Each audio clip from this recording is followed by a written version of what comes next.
Christian, are you ready for when the lights go out? Are you ready to sharpen one another?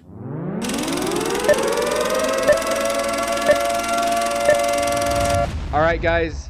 Today we are taking a break from the more theological side of things, and we are going to talk about prepping. In fact, we're going to call this Prepping 101. We're There is a manly lot men talking for about manly men manly to prep. things. And listen, there's a lot of this stuff out there. Do not just listen to us and our recommendations. Do your research, for one. And for two, uh, don't go out there thinking that you're going to be, mountain man. You're going to just survive the elements. All right. Just be aware, be cautious, take appropriate, have appropriate training before you just go out and think you're going to take on the elements and survive. Because the last time somebody did that, he died. What was that guy's name? Into the Wilderness or whatever? Oh yeah. He ate a mushroom and died. Oh yeah. So there is that one really cool guy in Alaska though that could just survive anything. He's like, I'm gonna build an igloo in the ground out of the snow, and I was like, that's good. Oh, you mean the Outdoor Boys guy? Yeah, that guy's rad. That guy is rad. No, I'm talking about that. They made the documentary, and he's Oh, like, I'm yeah. gonna go off grid and I'm gonna live forever. And he died shortly after he tried that. So, Well, I mean, yeah, there are countless examples of this, and I'm gonna forget his first name. I think it's Ian McCandless, the guy from Into the Wild, the book by John. that's the one I was talking about. Yeah, he ate a mushroom and he died, and then he just slowly stopped writing letters, and that was very upsetting. Yep. He tried to live in a bus, if I am not mistaken, that he found abandoned. Yeah, and it didn't work. It's a very, very good book if you guys are looking for recommendations as well. Sad. But yeah, so let's talk about the first thing that everybody needs to get straight, all right? And just for the sake of this podcast, when we say when the lights go out, we're talking about, nuclear destruction. We're talking about war and famine. We're talking about pandemics. We're just using when the lights go out, EMPs, as just the general term for being prepared for an event where life as we know it changes dramatically. And if you don't think this can happen, guys, the most modern example that I like to use is political ideologies aside. Think about what happened in Ukraine. Literally one day, these people are just living their lives, going about their life. The next day, they're fighting from their windows, young and old alike, fighting off the Russian invasion. And so if you don't think something like this could happen, if you think that you are protected, no, you're not. In fact, I think it was 2008. It was early on in the Obama presidency. I'm almost positive. There was that massive EMP solar flare that the sun gave out. And we happened to be, for that part of the year, we happened to be on the other side of the sun. Mm-hmm. And it reached as far out as like Pluto or something like that. And they calculated it, and some people said that if we would have been in line of that solar flare, it would have fried all electronics and we would have gone back to the Stone Age. The only reason we weren't there was we just happened to be, at that time of the year, we happened to be in our orbit on the other side of the sun. Thank goodness. Yeah. So if you don't think this can happen, it absolutely can. It's happened in this country. Look at the Civil War. Okay. I mean, life was dramatically changed for those people in the 1800s. Well, and I just want to give out, it doesn't have to be some absolute cataclysm. It can be something local to you. I mean, for, a week, 2 weeks, people couldn't get food from the grocery store because a bunch of degenerate morons decided to try to steal all the toilet paper. It's not that. I'm talking about when they decided to what's the word for it? They just took over city blocks in Chaz and Chop and declared it autonomous. That's what I was thinking. Yeah. And they were like, an autonomous zone. Yeah, we're the police here now, and if you don't agree with us or you're not of a particular ethnic persuasion, we're not going to allow you to just be here. And it's all of a sudden, old women starving and because they can't get out of their house in, where was that? Seattle? So Portland. Portland. So it's like, this doesn't have to be some kind of mass extinction level event. It can just be a group of morons who decide that we're going to try to play power politics here that cut you off from the rest of the world. Yeah. And to be honest with you guys, like I've always kind of enjoyed the Armageddon type media, or think of like the Fallout video games or the Fallout TV show, books that kind of go along with that ideology, or that future, if you will.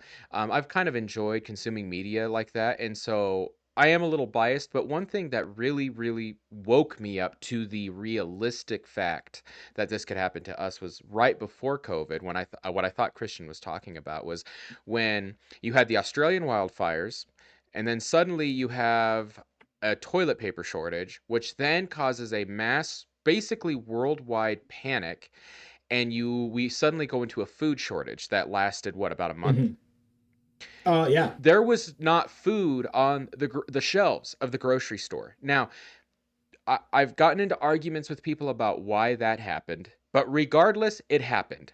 And I am not so foolish as to think that there is not food in existence somewhere, but it was not getting to the shelves. Hmm. And if you lived in a big city that's not very rural, you can't just go out to your local farmer and say, "Hey, can I buy some sweet corn off of you?" Right. Okay. And so this affected a lot of people. Um, Not only that, and it just a point to be made, and it's one of the major points here. And obviously, as Christians, we're going to get into, you are called to provide for your family, and all of that, and we'll get into the actual scripture for that in a little while. But one of the other main reasons for a call for this is do not be one of the people that's caught up without critical thinking yeah. in a you know crazy chaotic event, because Mark and I, we've been like this for a long time.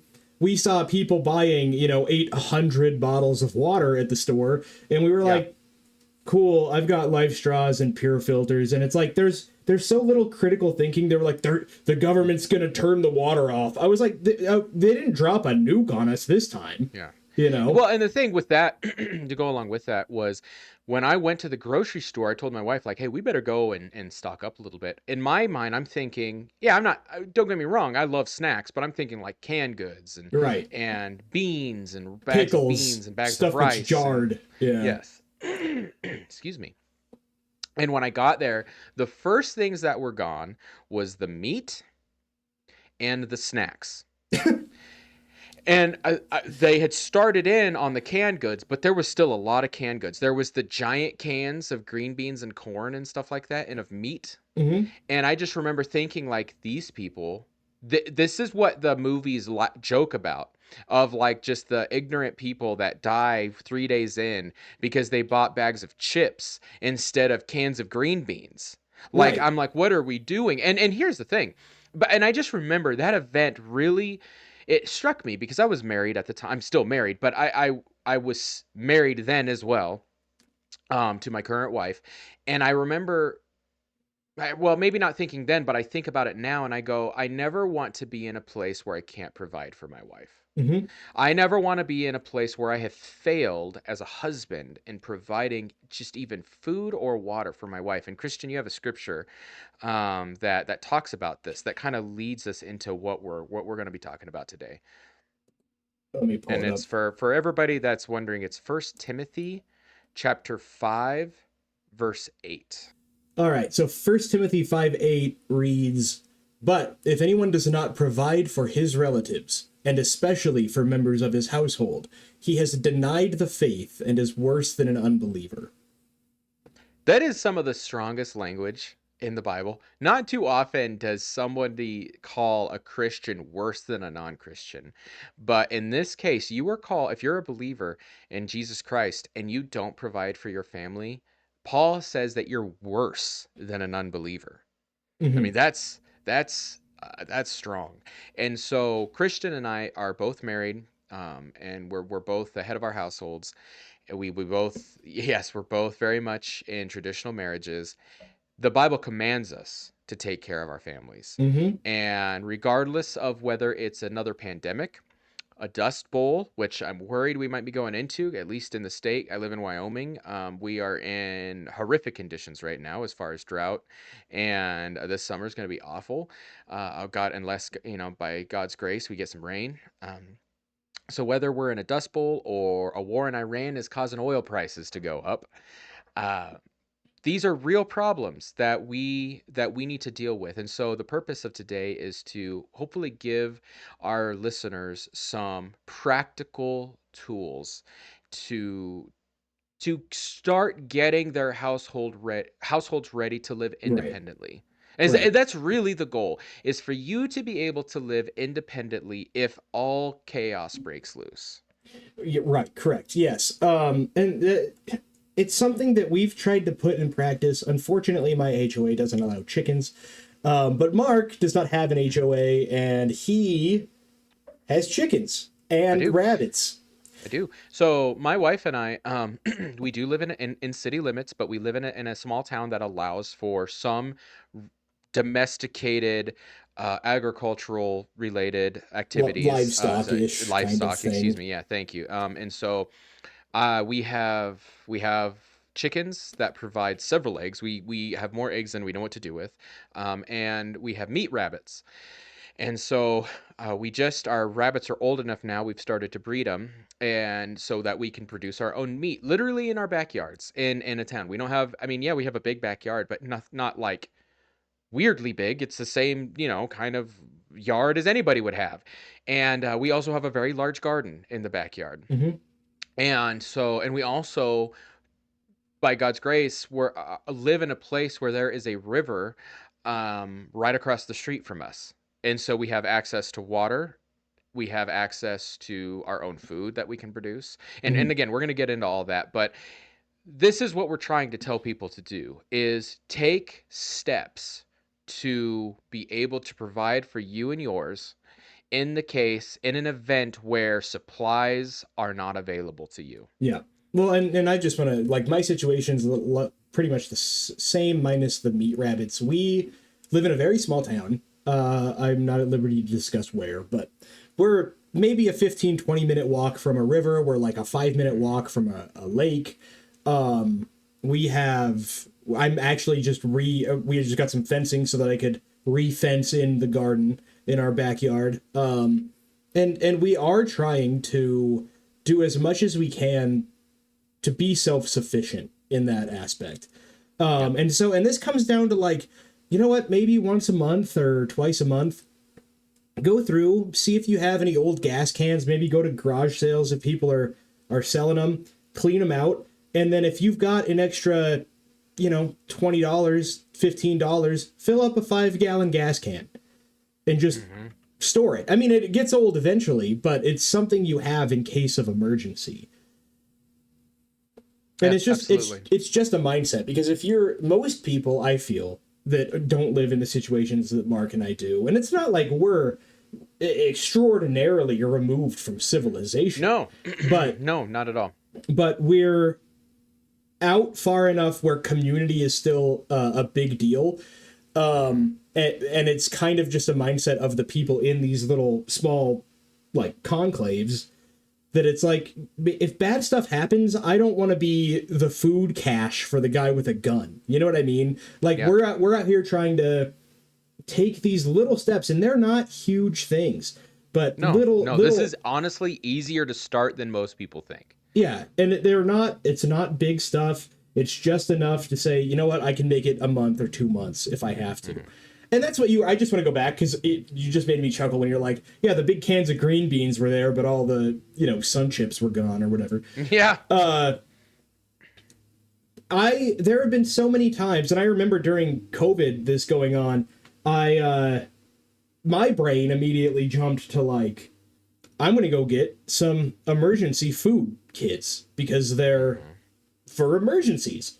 It's all like freeze dried, mac and cheese or whatever. It's like Ready Wise or whatever, and Augustine Farms or whatever Walmart carries. And I walked in there. You were right. Like, the shelves were pretty bare, full stock of emergency food kits. And it's like, Yeah. how are you guys not picking up on this? Hmm. Yeah, no, it's just, again, it was just a sign of where people's minds are at. So again, our goal here is to hopefully help some people kind of think a little bit broader and a little bit more than the immediate, which was again meat and chips, and hopefully get people thinking about like, okay, if I need to go 3 days without food or without going to the grocery store, if I need to go a week, if I need to go a month without going to the grocery store, what am I able to provide for me and mine?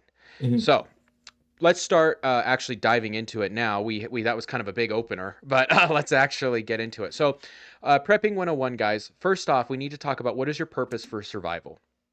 So, um, first off, as Christian and I are obvious, unashamed Christians, we lay that out every single podcast, and this comes into play right now. There is, in my opinion, I think people misunderstand the whole ideology of behind prepping because they watch the prepping show. And you have these people that are prepared to survive anything, and they're going to be the last humans on earth eating their beans in sitting on a pile of ammo in their bunker until they finally rot away and end up dying because they got an infected tooth. Right. Okay?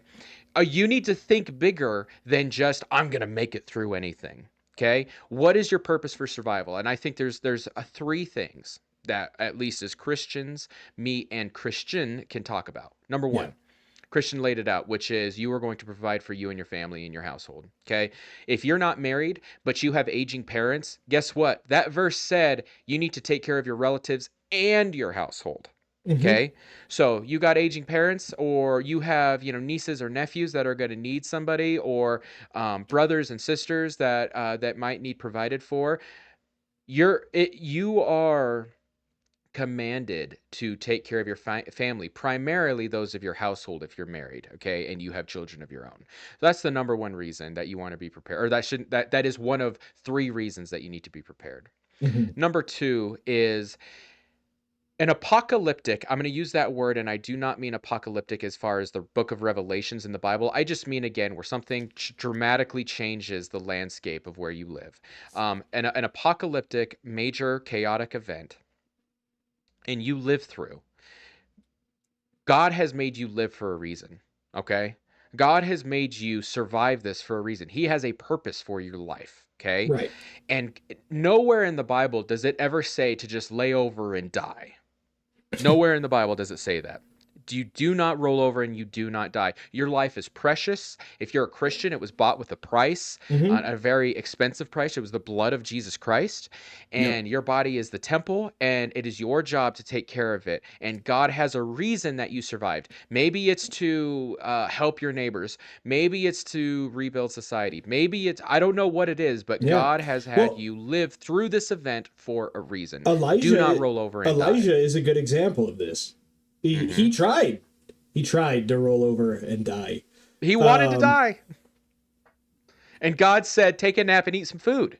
yeah, and your work isn't done, so Yeah, and your get back work's not up. done yet. You got to go keep doing things. Yes, exactly. But yeah, he tried. He was like, "Hey, God, kill me." That sounds pretty good because nobody likes me and I got ran out of town. And Yeah. Jezebel's real mean. And God was like, "What if you just laid down under this tree and ate some bread and stuff?" What about that? Yeah, How about let's that? try that first. Let's try that first. And then the third thing, which is, again, I think in people's minds, this comes from that hyper dispensationalist view of the Bible, which we talked about. What was it, last episode, Christian? Dispensationalism versus covenant theology, where we approached the topic. Is your last episode or the episode before? Either way, there's this idea that, like, if the United States, which is where we live, comes under attack or gets destroyed or changed as far as we know it to exist right now, that is a signal for the end of the world. No, it's not. No, it's not. The United States, the entire world could be thrown into chaos. That is not necessarily a sign that we are now in the end times and Jesus is coming back. Okay, Right. so it is on you if you survive to, I believe, start rebuilding your community, to start rebuilding your society, to bring law and order back into chaos, or when things are chaotic, to bring law and order back. So those are the three reasons, in my opinion, which is Nowhere in the Bible does it say lay over and die. Number two, you got to take care of your family. And number three, if you survive this event, you're probably going to be needed to start rebuilding society.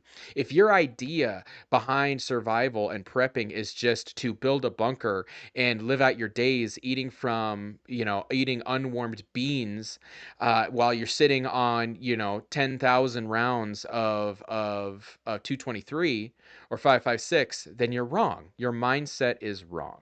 Right. Christian, do you have anything to add to that? Uh,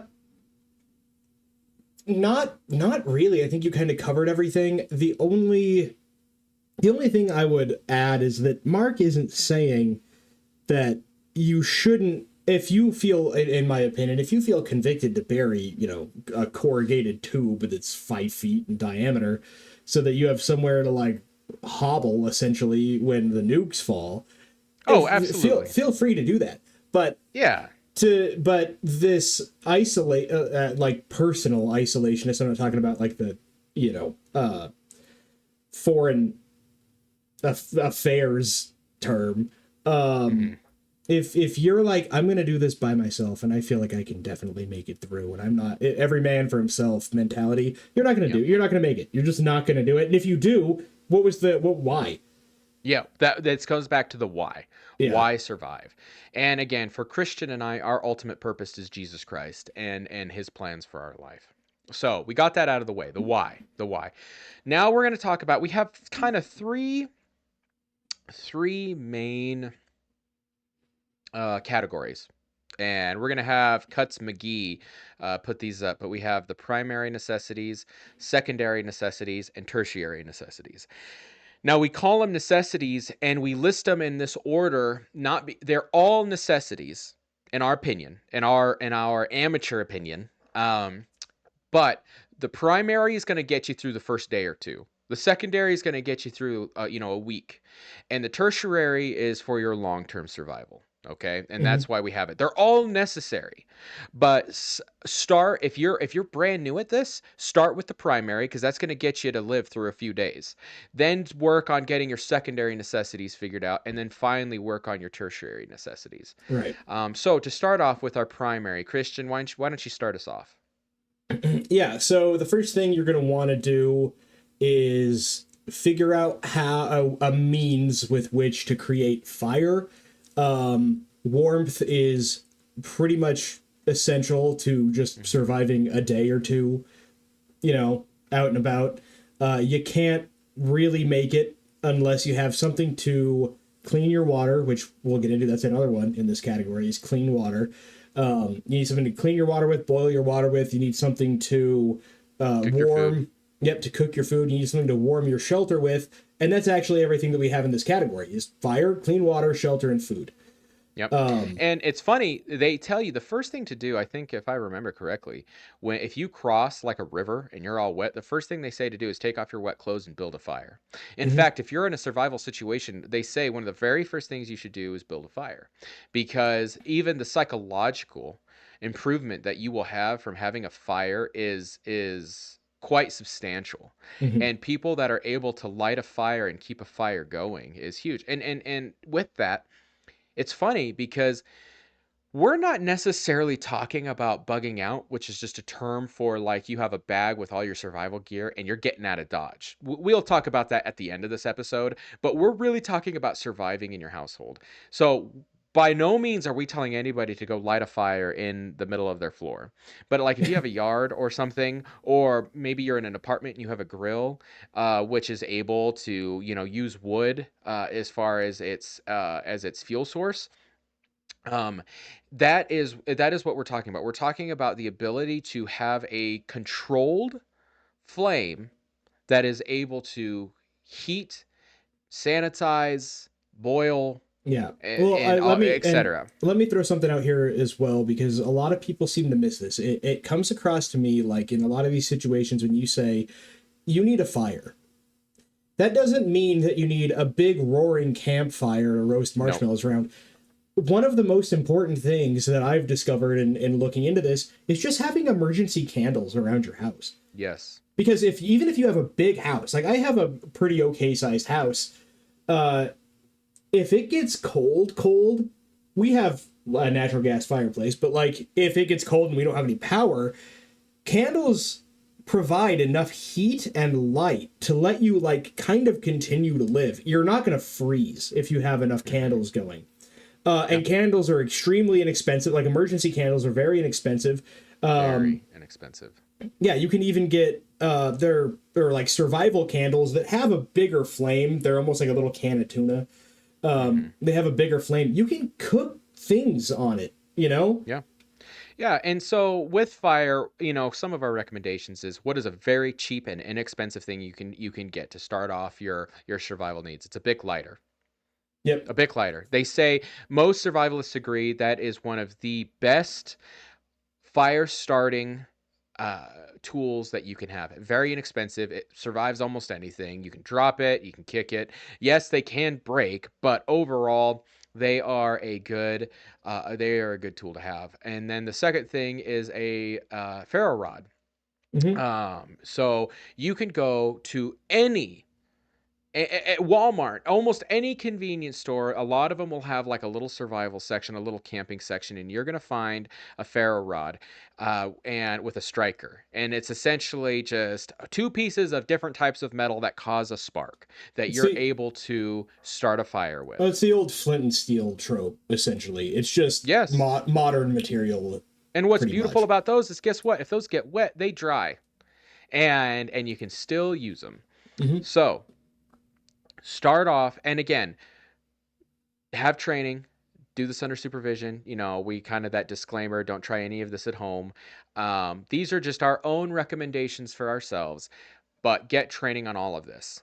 All right. So fire and have a way to contain it. And like what I personally have is I have a little camping stove. I actually have a few different ones. I actually have a hot tent, which is a camping tent that I can put a wood burning stove into. And I have a small wood burning stove. And what's funny about this wood burning stove, and it's not very big. It's probably, if you can see my screen, it's maybe a foot across and about a foot and a half long, which can fit kind of like foot and a half long logs inside of it. it I could put that on my back porch if and use it to cook. One of the first things I did when I bought my house, this is one of the first quote unquote improvements I did, was I put in a wood burning stove. Hmm. And it's a wood burning stove with a cooktop on it. So I could cook inside my house. Not everybody has that opportunity, but most people have grills. All right. And so here's the thing. If you're not able to get groceries, chances are you're not able to get propane or briquettes, but they do make like wood fired or grills and or smokers that use wood that you Hmm. can use to do your cooking on. Maybe think about going with that because you know what? There's a lot of wood around, all right, but there's not a lot of propane tanks. Propane's going to run out someday. All right, Yeah, so that's well, fire. and even if you're worried about it as far as well, yeah, how functional is this? How much am I going to use this or whatever? Like Mark said, he made his a fixture in his house. It makes the house look like charming, I think Yep. personally. But if you want Thanks, buddy. something that's portable, they have tent stoves for camping. They have like Yep. those little Adobe cook stoves that you set out on your back Mm-hmm. porch. Those, I know everyone seems to think that those are like just for show, or like, oh, look at that pretty decoration. No, Adobe is a sturdy material. It's actually like kind of what it's made for, is Yeah. to have fires inside of it. Yeah. Oh, you're talking about the little chimeneas. I have one of those. Yeah, yeah, Yep. absolutely. And so, yeah, there again, think about this. Do your research though. Different things that you can use that are safe, that are practical, that are usable, whether you're in a survival situation or not, and are legal for your area. We can't stress that enough to where you live. All right, the second thing that you need as a primary necessity is water. You have to have clean water. You cannot survive more than a few days without clean water, especially if you're in a survival situation or things are rough and you're outside working and you're trying to survive in your house, and chances are you might be gardening now or whatever. Your Mhm. lifestyle has probably become more strenuous. You're going to need even more water. Yeah. You And have so, to have options to get yourself clean water. right, the easiest way that I think most people know about is boiling water. You want to boil it for, if I'm not mistaken, about 8 minutes before it's safe enough to drink. It kind of depends on your altitude too, so check into that. But Other than that, I mean, life straws are a big deal, especially if you're going to be moving and you want something lightweight. Iodine tablets are also incredibly important. And then I'm going to forget exactly the ratio, and I should know it because we're trying to give you tips here, but a couple of drops of bleach into, I think, a gallon of water that you shake up and let sit for a while is safe to drink according to the CDC. Yeah. And again, guys, these are all just general tips. And this actually goes into our tertiary necessities, survival literature, books that are literally written to tell you all these different things. We recommend you get a few reputable ones. But either way, so clean water, you need to have access to clean water. But here's the thing, you have to have a place to store it. Okay. And this is the other thing that you have to think about. If you're storing a lot of water, a lot of people will just get barrels and barrels of water, 50-gallon drums of clean water. But here's what does water do if it sits for too long? It can grows bacteria, it can grow algae. You have to have a way to take care of that. In fact, what most people do is they do add a specific amount of bleach into these 50-gallon drums to prevent bacterial and algae growth in their water. So I actually just found it because I don't want to be on the hook for someone accidentally bleach poisoning themselves. Um, if you're using 6% bleach, it's 2 drops for a liter, a two quart to a drops for a liter, liter of water. and it's 8 drops for a gallon. There you go. There it is. You're off the hook now. Um, so you have to have a way to get water. This is really hard if you live in a giant city, where access to water might be limited. And this kind of goes into sort of my belief, and I think Christians' belief too, which is unless God calls you to live in a giant metropolitan area, Don't. maybe don't reconsider that, because this everything that we're talking about, very easy to do where Christian and I live. This is much harder to do if you live in a metropolitan Yeah. area. But there's books and there's videos on this you can look up on YouTube, um, of how to survive in that environment. Um, but yeah, you need to store some water. You need a way to sanitize it. The easiest way to sanitize it in a survival situation is through boiling it. Like I said, the other thing, you have iodine tablets and or bleach. All right, the next thing you need is shelter. We kind of said at the beginning of this is we're kind of more talking about if you're surviving in your own home. Um, so you already have shelter taken care of. That being said, you might need to leave your home. You might need to leave your home permanently. You might need to leave your home for a few days, and then you're able to come back. Regardless, you can't depend on being able to stay in your whole house or in your house the whole time. So you have to have a secondary source of shelter. There is whole training videos on how to build shelters, but easiest thing you can do though, get yourself a good tent. Get yourself Yeah. a good tent, Or and if you really want to go lightweight and you're trained, you can use a tarp. you can use a tarp. You can use, they do sell, they're very inexpensive. They do sell emergency tents as well. They're made out of the same material. I think it's like mylar or something that Yeah, emergency blankets are made out of. And they're those just highly reflective. yeah, Yep. and they're just 3 point tents. You string them up between 2 trees, or you can go buy a couple of fence posts, have temporary fence posts, string it up there. It's gonna keep the water off. It's gonna hold heat in, and that's if it's super temporary, that's about what you'll need. Yep. Yeah, and again, so you need to have shelter. You cannot survive long term out in the elements, especially if you live in a place with harsh winters and or harsh summers. If you're in the desert of Arizona or Nevada, you're not going to be able to survive long out in the blazing hot summer. And if you live like where I live in Wyoming, the winters are going to get you if you do not Hmm. have a shelter and a heating source. And then the last thing for the primary necessities, you have to have access for food. You have to have food. And here's what's beautiful. Rice and beans, dried rice and dry beans have an extremely long shelf life. You can look it up. Yeah, I'm not going to say you're going to love every meal, but it's cheap and you can buy a lot of it. And if you store it correctly, you can have it for a super, super long time. Hmm. And guess what? You have now been able to feed yourself for days and days and days. You can buy bags of rice and bags of beans. The other things you can do canned goods. Those don't have quite as long of a shelf life. There is the emergency food kits if you want to go that route, but those can get kind of expensive. I do know that companies like My Patriot Supply, those like buckets of food, they have like a 25-year shelf life, I Hmm. believe. Yeah. So They last a long time, but what's funny is if you look at them, a lot of the primary sources of protein and carbs in those are rice and beans. Yep. So they're kind of going back to the whole rice and bean thing. And that what was funny was during the food shortages right before COVID and then into COVID, that was what I found the most of was bags of rice and bags of beans. And Yeah. you can Well, also get flour and make your own bread as well. I started doing right. that during COVID. A second thing I'd like to say on the food situation is if you're looking for fresh protein, have weapons that are designed to get fresh protein. One of the things Mark and I actually made, and I'm sad I didn't grab it before I came up here.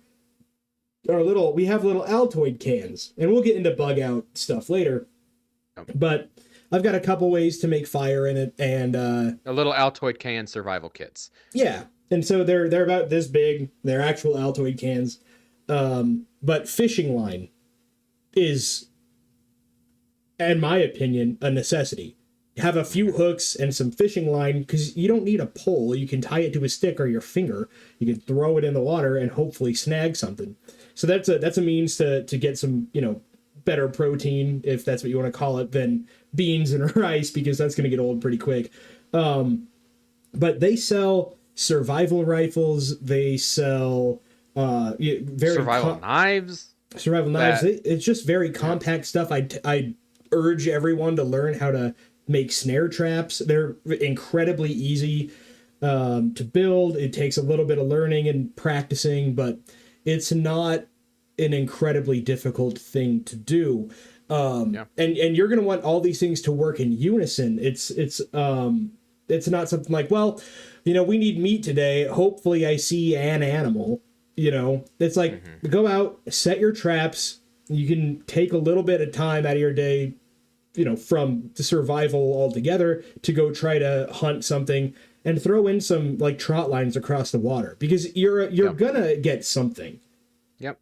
And it's funny. I put in this. We have kind of a sheet of prompts that we're using as we talk about the different necessities, and I put at the very end recommended sources, just like books and shows and channels on YouTube that you could watch. But this is actually a good time to add one in.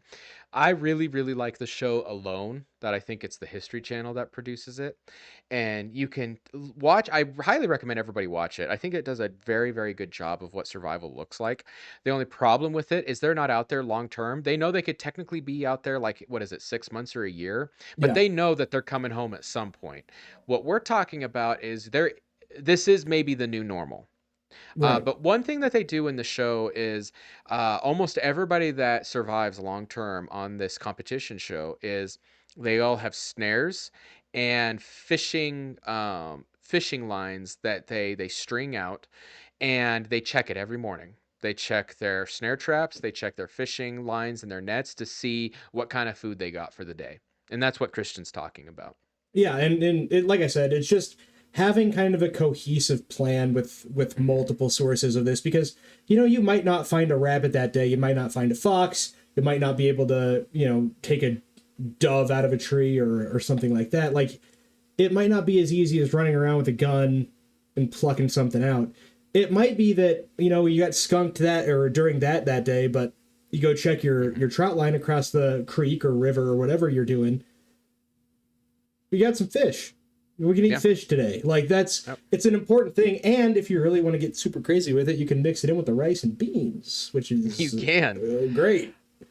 All right, guys, that's the primary necessity. So fire, clean water, shelter, food. That's going to be on every single list, on every single survival manual or survival show or survival YouTube channel that you watch.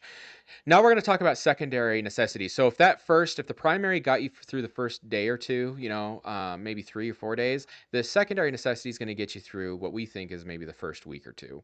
All right. First thing, this is something I didn't really think about, but it's something that everybody will quickly come to realize is when there's no electricity, it gets dark. It gets very dark very quickly when you have no artificial lighting. And here's the thing, if there's no power, you can't charge your phone. So there goes that flashlight. So you have to have a way to light where you live. Christian was talking about candles. Here is something that anybody can do, and it's actually kind of a little fun thing. You can go to any vintage store and or a vintage store or like Thrift store. a thrift store, and you can find those nasty, disgusting candles that have like the old woman's dog hair that's still on it. And you can buy all those decorative candles. It's still wax and it still wicks. You can buy those and watch how to do this online or and research yourself so that you're careful and you're safe. You can melt down the wax and you can get little molds and make yourself candles for very, very, very cheap. All right. Hmm. And it's kind of a fun thing to do. Um, or you can buy what I have. We have several of these are hurricane candles. They're candles in a little glass and metal case that are, they're great and they're not very big. They're about, probably 4 to 6 inches tall and about an inch, inch and a half wide, and they come in their own little case. You can buy a hurricane candle for very cheap. They're probably like 20 bucks or something like that at like your nearest sports store. Yeah. The replacement candles you can buy in bulk for like nothing. You can buy like 50 candles for hardly anything. And if And if you're you really want to save money, you can make a mold off of the hurricane candle shape and size and melt down your own wax and put in your own wicks. I know I've now, seen people do that. if you are very frugal in your survival, your house is going to smell really bad after this. But you can, and this is what I would suggest to people, is buy like cans of tuna or sardines or something Ugh. in oil because it is protein. It sucks to eat. I mean, I like tuna personally. Sardines are gross. Um, it sucks to eat some of those things, but if you get them where they're prepackaged in oil, not only can you like kind of fish out everything in there, but you can create your own candles essentially out of like paper towel wicks and Yeah. cardboard. That's Watch how to do used. this. Don't It's just try this. yeah. Watch how to do this. Don't accidentally light a can of tuna on fire, because that's probably not great for you or your neighbors. Yep. But it is a light source. It is a little heat source, Yep. and you're kind of getting a double whammy for it. Yeah. And so what, my wife and I have done is we have several 100-hour candles, which you can buy from places like, again, like My Patriot Supply or any sports store typically have these. These are oil candles, and I mean that's 100 hours of light. You can have candles around the house. Flashlights are great with batteries. Now there is a lot of debate on like what kind of electronics you should use, what kind of power supply they should have, because you have those like there's a lot of double A, triple A, electronics. Most people say though that the better quality stuff uses those weird batteries that nobody knows the name of, like the CRT, whatever, whatever, whatever, and they're like 20 letters long. I get that, but here's the thing: in a survival situation, this is just my opinion. In a survival situation, and you're out scavenging, are you going to find that battery that you've never heard of to replace the one for your really, $10,000 flashlight that you have? Right. Probably not. You know what you are going to find?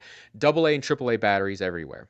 So keep that in mind. My personal belief is to get yourself a good double or triple A battery flashlight. And what's nice is the newer batteries, so batteries go bad. So keep that in mind, people. But the newer lithium batteries, if you keep them in a dark, temperature controlled area, so like in your pantry or something, those can last, I think, at least 10 years, if I'm not mistaken. So, again, you need to have sources of light. The next thing we talk about is navigation. So, your phones aren't working because there's no electricity and you don't have a good way to charge it. You no longer have GPS. Do you know the lay of the land where you live? I recommend that everybody gets a local map or an atlas of where they live. So, Hmm. again, if I live in Wyoming, I'm going to get a map of Wyoming. And if I could get an atlas of just Wyoming, where it actually breaks the state down into different sections where it kind of zooms in a little bit more. And then what I can do is get a map of my local area that, shows 100 miles each direction. That way I know where the water sources are. I know where buildings are. I know, or towns are. I am able to get around. But with any map, you need another tool. What is it, Christian? It's a compass. you're A going to want a compass. compass. Or if you find yourself in a very unfortunate situation, you don't have a compass, which would be bad, figure out landmarks now. Like, Hmm. I'm lucky enough that I have a land feature near me that is always to the west of me, right? Learn that the sun comes up in the east, so if it's the AM, you can be like, sun's over there, we're good. Like, I know Yep. I can determine the other directions roughly from those Yeah. things. Kind of learn how sundials work, because that helps too.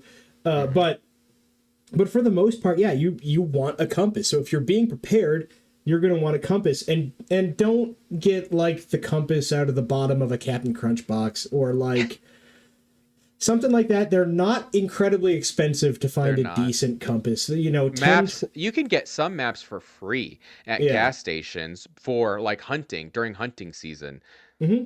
But you know, $10-20 for a decent compass. Keep it somewhere safe that you're always going to have it. Maybe even get a couple, because you know, if you lose that and you're somewhere that's, let's say it's worst case scenario, at least for where I live, if I'm in the thick of the wilderness and I can't really tell where the sun is, I mean, I guess you could kind Hmm. of figure it out, but you know, trees look like trees. Anyone who's been hunting in the mountains or even in like the Midwest, it's super duper easy to get lost in a forest. Yeah. It's And incredibly with easy. that, you this is a skill. Reading a map and using a compass is a skill. You're gonna have to get trained on this. You can start by watching YouTube videos or manuals, reading survival literature on how to use a compass and how to read a map. It's not as simple as like movies would have you believe. It does take some practice to be able to figure it out. So just don't just buy a map and buy a compass and then walk out into a middle of an unfamiliar forest and think you're going to get yourself out of there. That's not how it's going to work. You need trained on it. Yeah. Um, the next thing we have are tools. Tools. Any survival video, any survival book, anything is going to tell you that you're going to want like a knife or something. And of course, be safe. If you don't know how to use it, get trained on how to use any of the tools that we're going to list. But a good survival knife, something that's good quality. This is probably, out of everything that we've talked about, would be the singular most expensive purchase. Would you agree, Christian? Yeah, I think so. And even then, like if you are taking this seriously but you don't have a lot of cash, Hmm. like Mark said before, you can go to thrift stores, and if you know what you're looking for, you can find decent buck knives for, Hmm. 20 bucks. Like people that are reselling stuff, check out garage sales. I Yeah. have a few different knives, and honestly my favorite one is probably the cheapest one that I own because I got it secondhand. Hmm. But no, it's a nice knife. It does everything I've ever needed it to do. And kind of along with that, I will say though, if you're gonna get it brand new, if you're getting like a Benchmade or a buck knife, be prepared to drop anywhere from $50 on sale to, 150 bucks. Yeah, well, and honestly, I mean, if you're going Benchmade, I mean, they'll go up to $500. Oh And yeah. then if you want like, you see like the Forged in Fire show, if you want like a knife from a individual producer of a blacksmith, I mean, those are, 500 to $1,000. If you're wanting to buy something from kind of a more not a big brand knife. But yeah, I'm personally, again, we're not sponsored by any of the products we're talking about. Let me just put that out there right now. They're But just I'm a good. big proponent of Benchmade knives. That's what I have. I have a hunting Benchmade knife. And so yeah, you're gonna need a knife. A lot of people will say you also need pliers. So like what many people suggest is you get yourself a multi-tool, like a Leatherman, Mm-hmm. that has pliers and a knife and a corkscrew. And so think Swiss Army knife, but with a little bit more girth to it. Yep. And that's honestly, if you were only to get one thing, that's probably what I would recommend is a Leatherman, because Yep. that has 30 different odd tools that you can use, and it's well, it used to be, I'm sure it still is, high quality. But again, Yep. if you don't know how to use it, don't just go buy it and start using it. Get trained on how to use it. Well, there Um, are other things here and there that I'd yeah. recommend picking up. One thing Oh, that, sure. if it's like long term, and these are cheap, you can find them at Walmart or like Cabela's or Sportsman's Warehouse, wherever you're looking for survival tools. Limb saws. Limb Yes. saws, in my opinion, if you're building a shelter, like a natural shelter, it they cut through little limbs incredibly fast. Yep. So you're going to have that. And then additional benefit is the last time I went hunting, I actually I lost my bone saw before. Mm. Yeah, I think that's right. If I'm wrong, I'm sorry. It might be around somewhere. But, or someone stole it. Who knows? But, but I didn't have it with me. And when I was, gutting, the deer last time I actually downed deer, that limb saw worked incredibly well as a bone saw. Yeah. And so, I mean, it's just the way that they're built. Their teeth work really well. They don't feel incredibly sturdy in your hands all the time, but in a pretty simple back and forth motion, you're going to get through any kind of bone for any animal that you down as well. Well, and a limb saw is so cheap. I Oh, mean, yes, you can get very expensive ones, of so course. you can, I have a $12 Coleman limb saw, I think, that I bought from Walmart Exactly. like 4 or 5 years ago. Exactly. So yeah, I mean, and a lot of people would say a hatchet for limbs and for building things. And again, if you're in your own home, you're gonna have to make repairs at some point in time. So think, hammer, nails, saw, tape measure, Hmm. all of those things. Because guess what? If we're in this kind of situation, you're probably not gonna be able to hire a handyman. All right. Also, And then the after last long enough, power tools just are not Yeah, happening. after a while, So, power tools stop working. So the last secondary necessity that we talk about, and I think Christian, just because we've almost gone an hour now, we'll probably break this into two parts, and we'll have a second video to this. So the last one for the secondary necessity is defense. Okay, you're most likely going to have to, if we're in this kind of chaotic, it's the end of the world, well, not end of the world, but end of society as we know it situation, you're going to have a means to defend yourself. And so, what does that look like, Christian? Talk to us. yeah, so there are a couple different frames of thought here. Um, and it's actually kind of a big debate in the gun community. So a lot of people err on the side of shotguns. They think that and this is just kind of general home defense. Excuse me. And that those shotguns do work. I know that it's been kind of fudlord to the to the point that like, oh well, Joe Biden saying like, buy a shotgun, buy a shotgun. You don't need an AR-15. Buy a shotgun. Buy a shotgun. And like that whole thing, fire 2 shots into the air, Joe Biden, which is illegal, I think, in Mm-hmm. most places. And it's also just very stupid. Fired 2 blasts outside the house. But yeah, so shotguns are cool. They've kind of been co-opted by the FUDs, but they are incredibly effective at defending your house. If you want to get really good at a shotgun, you need to train on it a bunch. But as kind of a pickup and use boomstick, it's pretty easy to figure out once somebody shows you.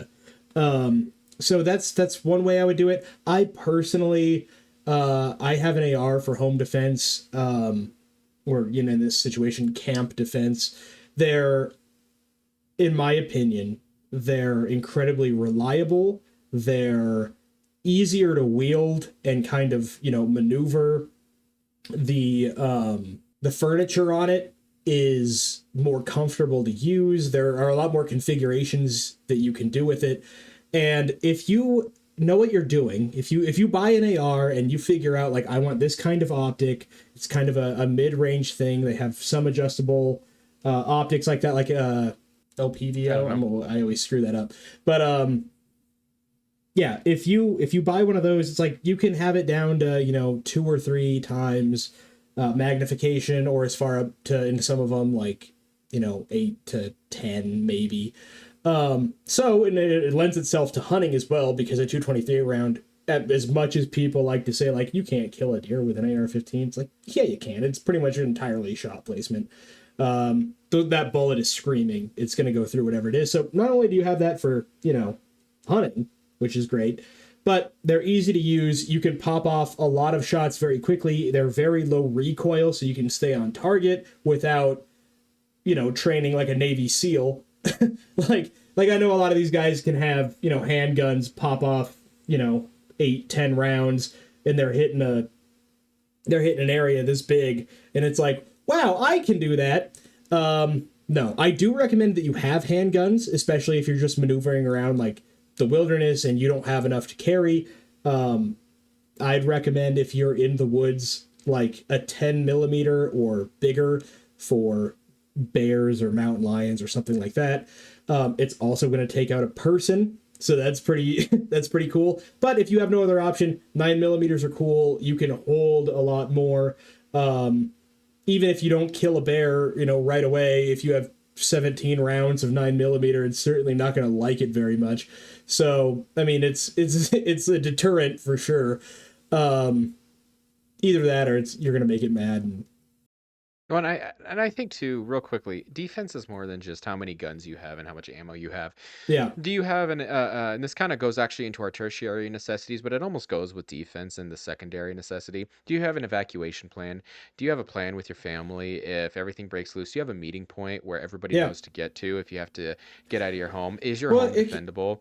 Do you have, yeah. are you able to, are you and your family able to keep people away from you? And here's the thing, guys, the more prepared you are, people will notice, especially in a survival situation. If everybody around you is losing a bunch of weight because they didn't stock up on supplies, and you guys are still fat and happy, that's gonna get noticed.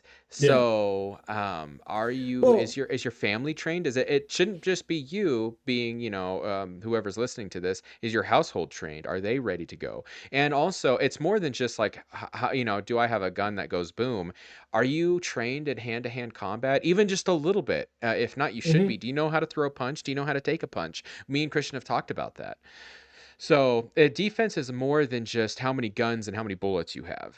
Yeah, you got to be comfortable being uncomfortable. I mean, that's kind of applicable to the entire situation, but especially in hand-to-hand combat, like if you get punched in the face and all of a sudden you're one of those guys, it's like street fighters will say it a lot. They're like, I just see red, man, and then I just go crazy. And you're like, that's the dumbest battle plan I've ever heard in my entire life. What, Yep. what do you think's going to happen? You're going to Yeah, swing wildly, miss, trip on yourself, and get like your face kicked into the dirt. That sounds like a great idea. Um, exactly. so yeah, like if you are not familiar with it, pick up a skill. I'm not going to sit here and say that like, I mean, some martial arts are better than other martial arts, but you can kind of pick out of a bunch of them. Even if you're boxing, a heavy bag in your garage, or getting a spouse or a friend or someone to spar with you a little bit, like light sparring, don't knock out your wife or something. But like if you're just like playing tag, essentially, like you learn how people move. But Muay Thai I think is a good one. Brazilian Jiu-Jitsu is a good one. I've heard conflicting things about Krav Maga, but I mean Krav Maga sounds cool, so you can try that if you want to.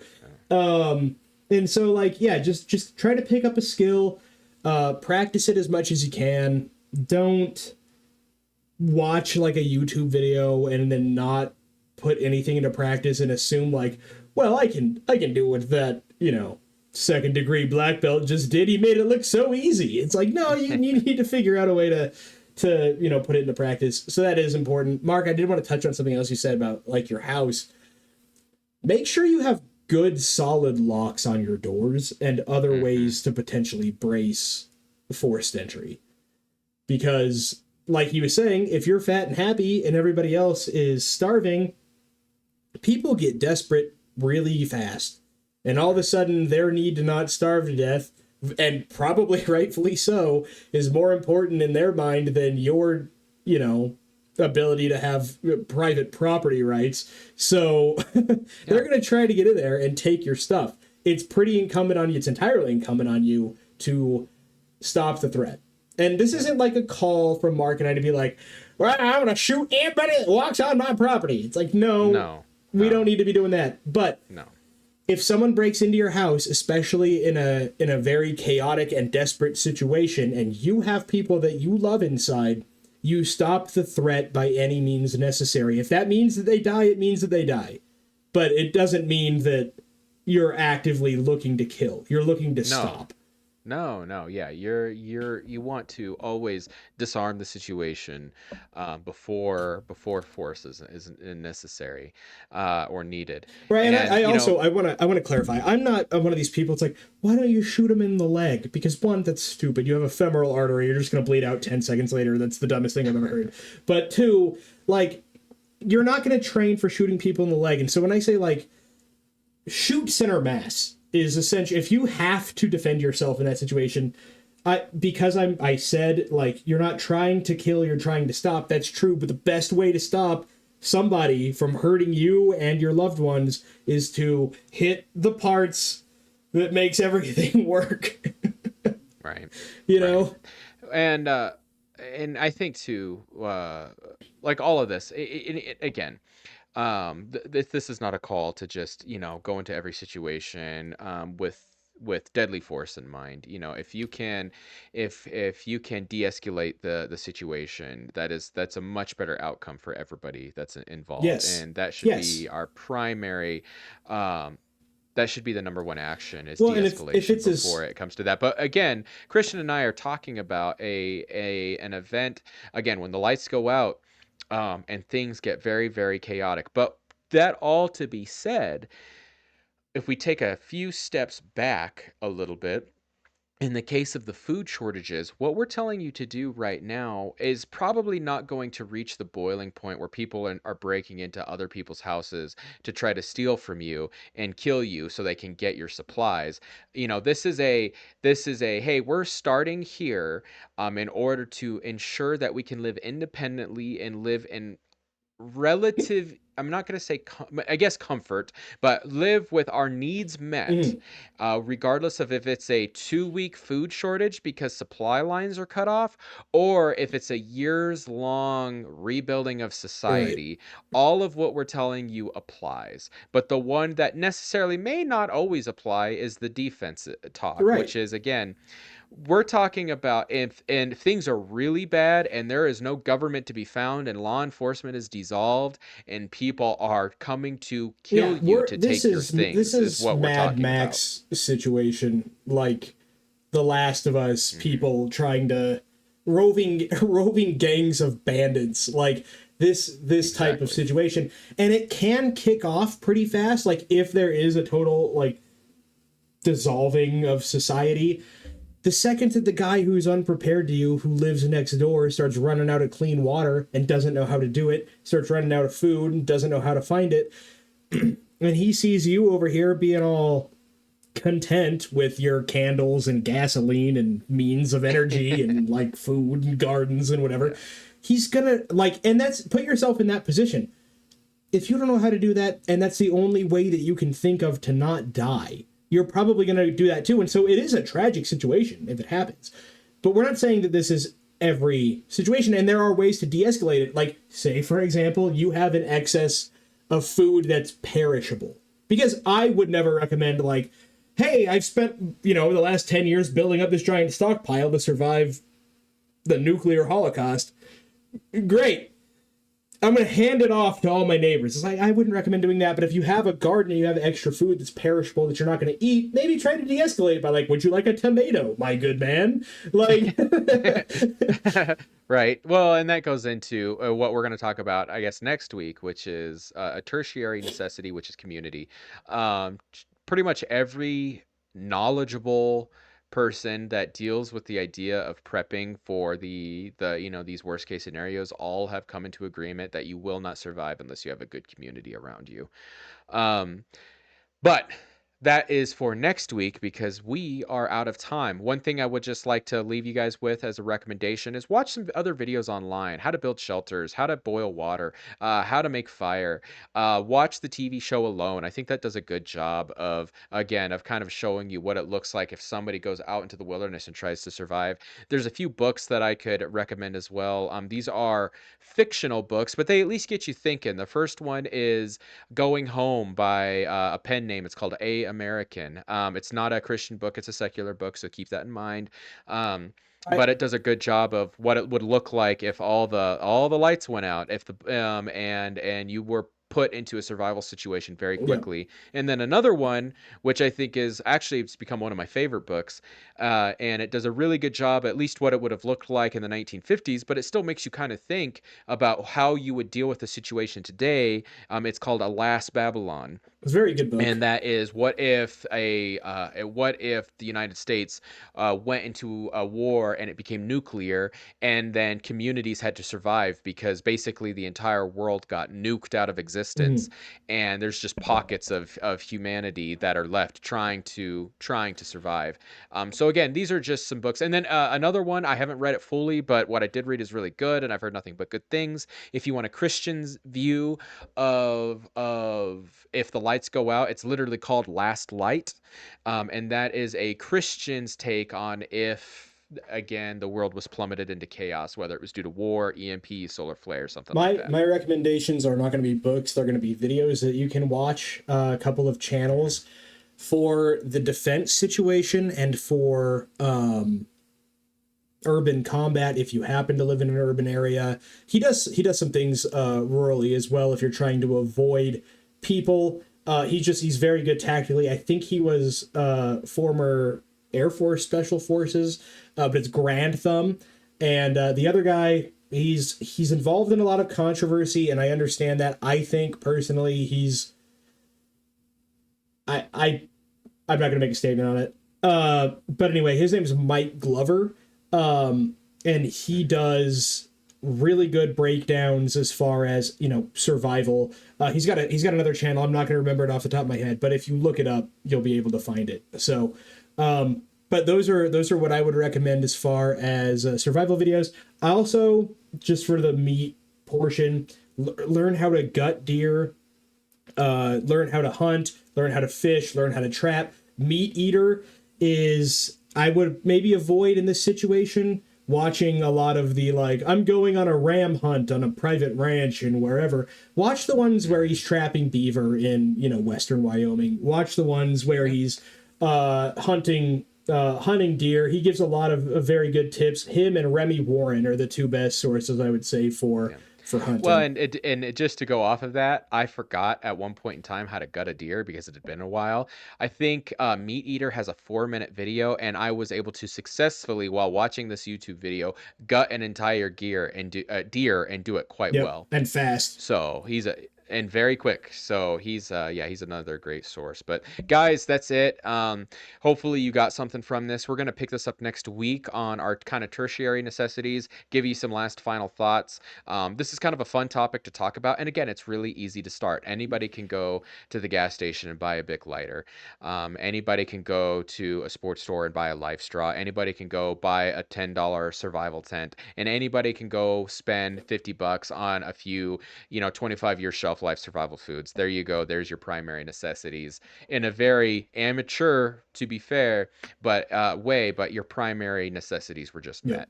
So, with that, guys, we'll see you in the next one. Thank you so much.